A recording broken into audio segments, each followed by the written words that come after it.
परम पिता परमात्मा के मूल ज्ञान का प्रचार होने जा रहा है। बहुत बड़े भाग हैं उन जीवों के जो अपने पूरे जीवन काल में एक बार भी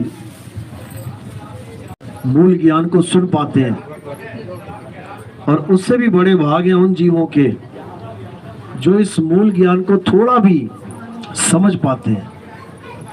क्योंकि सुनना बहुत आसान है, आए 1 घंटा 2 घंटा बैठे सुन के चले गए, लेकिन इसको समझने में दिमाग की सारी तारें हिल जाती हैं।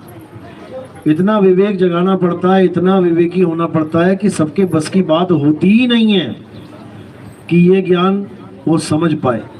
लेकिन जिस पर बंदी छोड़ की दया हो, जिस पर उसकी मोहर लगी है, वो इसको बिल्कुल पानी की तरह एकदम स्मूथली समझना शुरू कर देता है।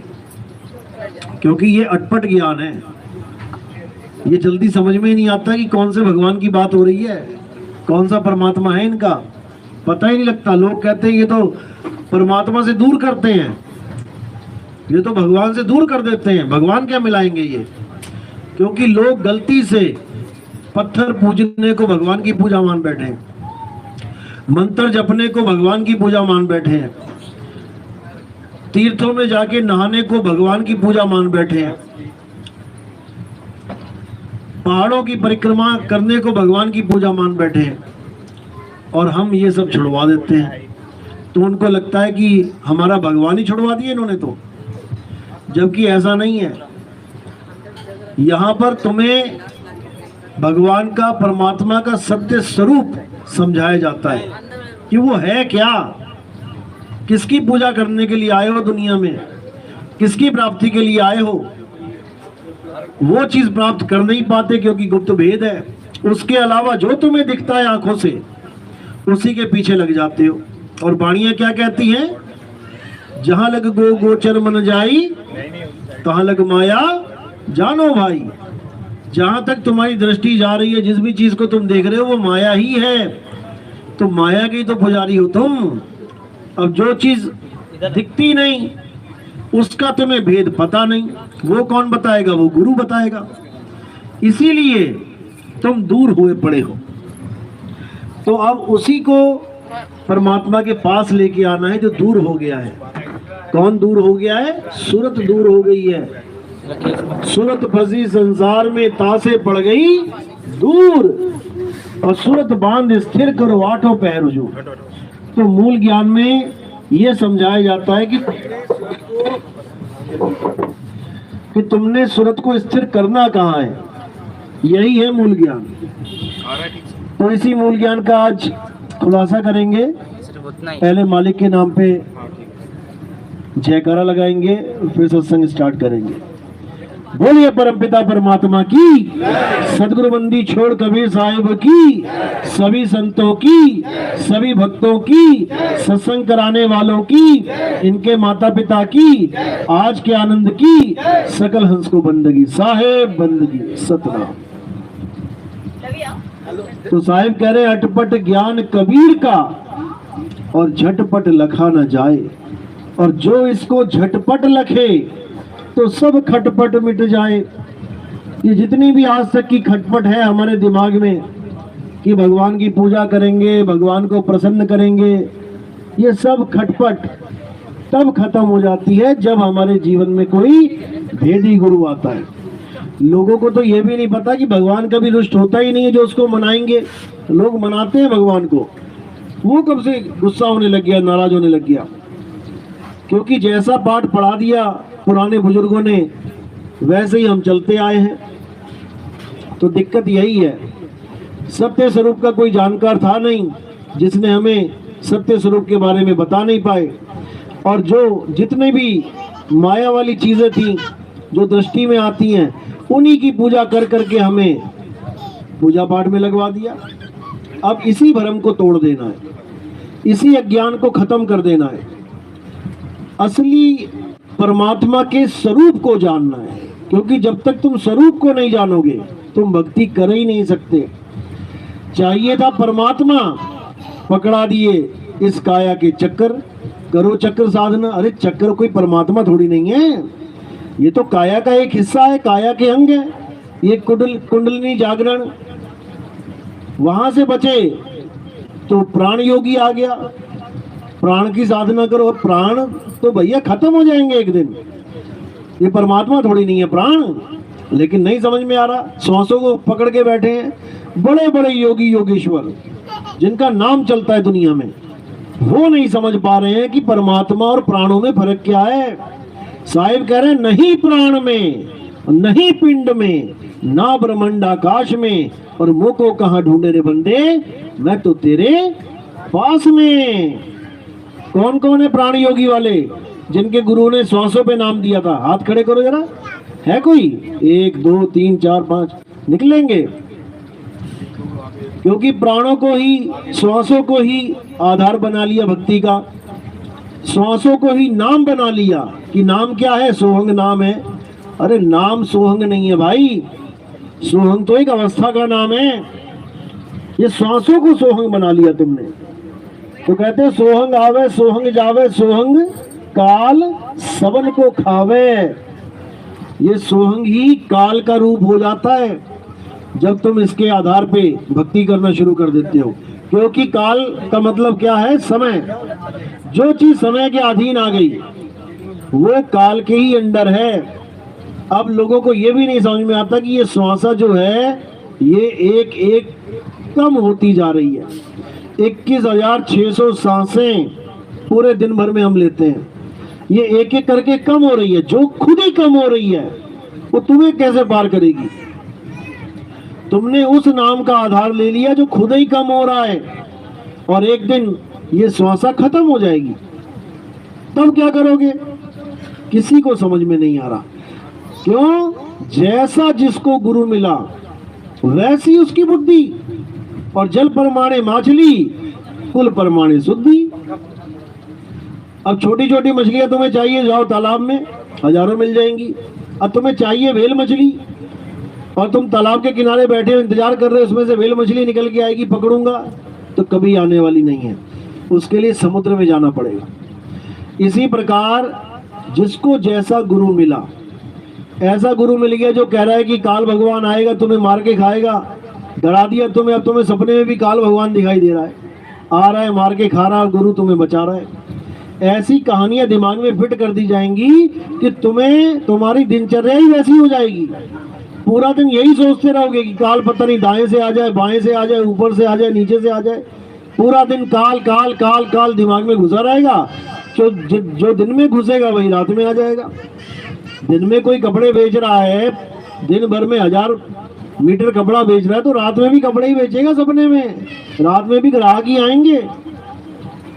दिन भर पेट्रोल डाल रहा है गाड़ियों में, तो रात में भी झगड़े ही कर रहा है पेट्रोल डालता डालता, क्योंकि दिनचर्या वैसी हो जाती है।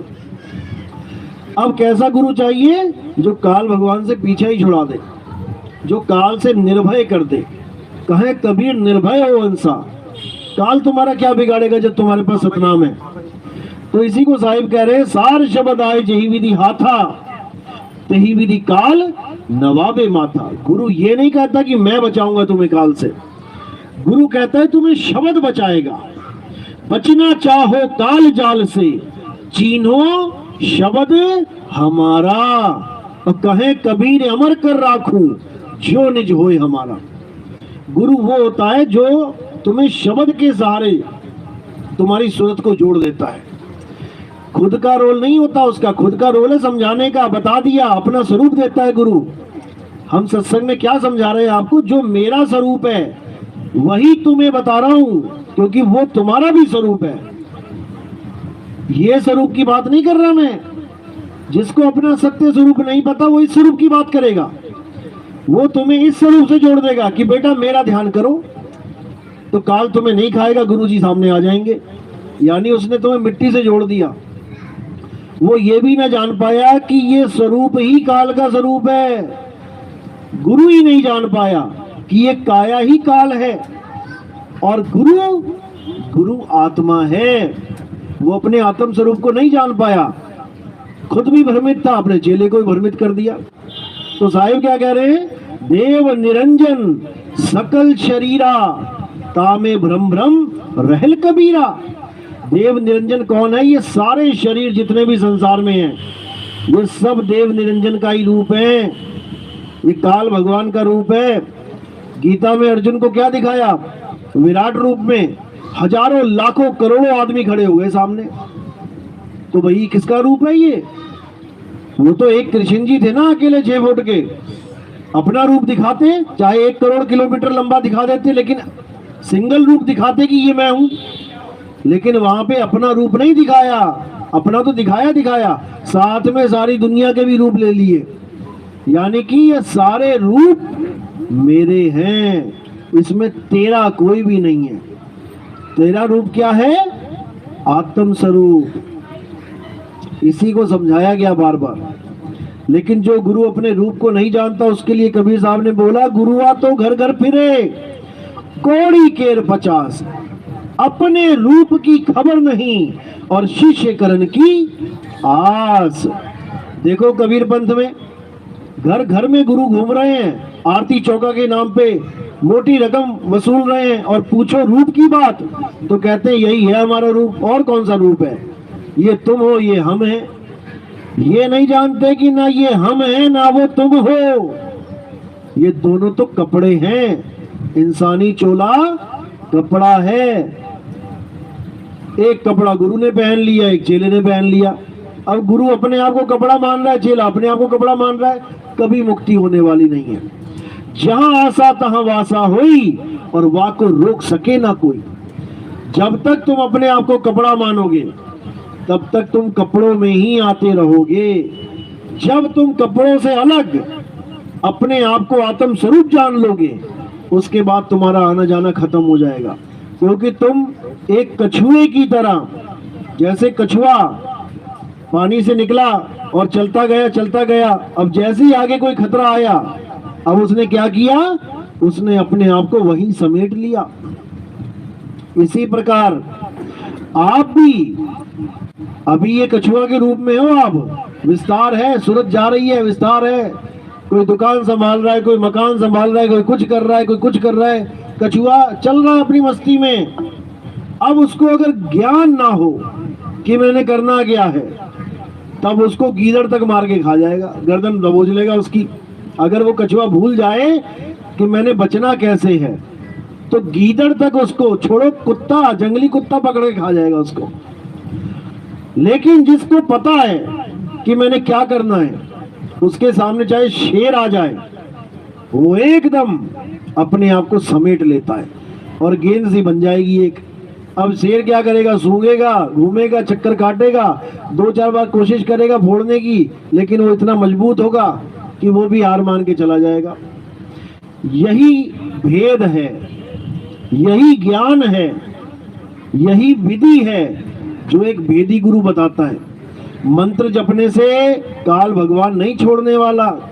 कोई कहे कि मैं मंत्र जपूंगा और काल भगवान मुझे छोड़ देगा, अरे काल भगवान तो बहुत दूर की बात है। मंत्र से तो कुत्ता नहीं डरता। तुम्हारे पीछे 4 कुत्ते बढ़ जाएं, तुम जो मर्जी मंत्र बोल लो दुनिया भर का, कितने मंत्र जप लो, तुम हनुमान चालीसा भी पढ़ लेना, और बताओ, तब भी वो कुत्ते नहीं छोड़ेंगे तुम्हें। ये सच बता रहा हूं मैं। नहीं तो केरल में देखो वीडियोस आ रही थी, हजारों कुत्ते भगा भगा के मार रहे थे केरल वालों को। पढ़ लेते एक आदि। ऐसा नहीं होता। ये 52 अक्षर हैं, ये इंसान समझ रहा है। कई कहते भूत प्रेत भाग जाएंगे, भूत अंग्रेज है, तो तुम्हारी हनुमान चालीसा समझ में नहीं आएगी उसको। नहीं तो किसी अंग्रेज को समझा के दिखा देना। बात ये है क्योंकि हम हिंदुस्तानी हैं, इसलिए हमें हिंदी भाषा में कुछ भी दे दो, हम उस पर विश्वास कर लेंगे। बात ये है।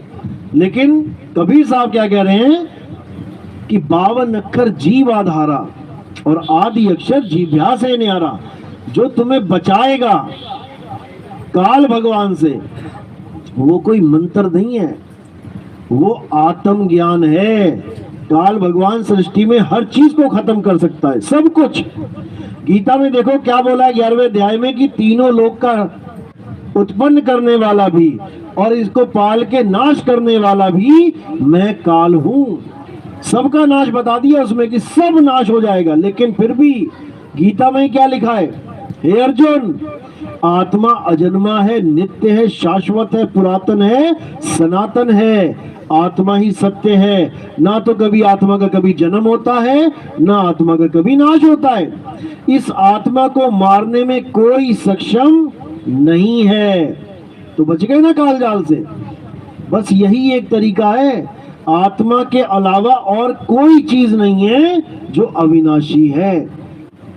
तो हमने आत्मा की शरण में जाना है, आत्मा ही हो जाना है। जब आत्मा ही हो जाएंगे तो ना तो कोई अग्नि जला पाएगी, ना वायु सुखा पाएगी, ना जल भिगो पाएगा, ना ही कोई अस्त्र शस्त्र काट पाएगा। यही गीता का ज्ञान है। लेकिन हमें ये ज्ञान नहीं समझाया जा रहा। हमें कौन सा ज्ञान समझाया जा रहा है? आओ मंदिर में कृष्ण जी की पूजा करो, पत्थर पे जल चढ़ाओ, ये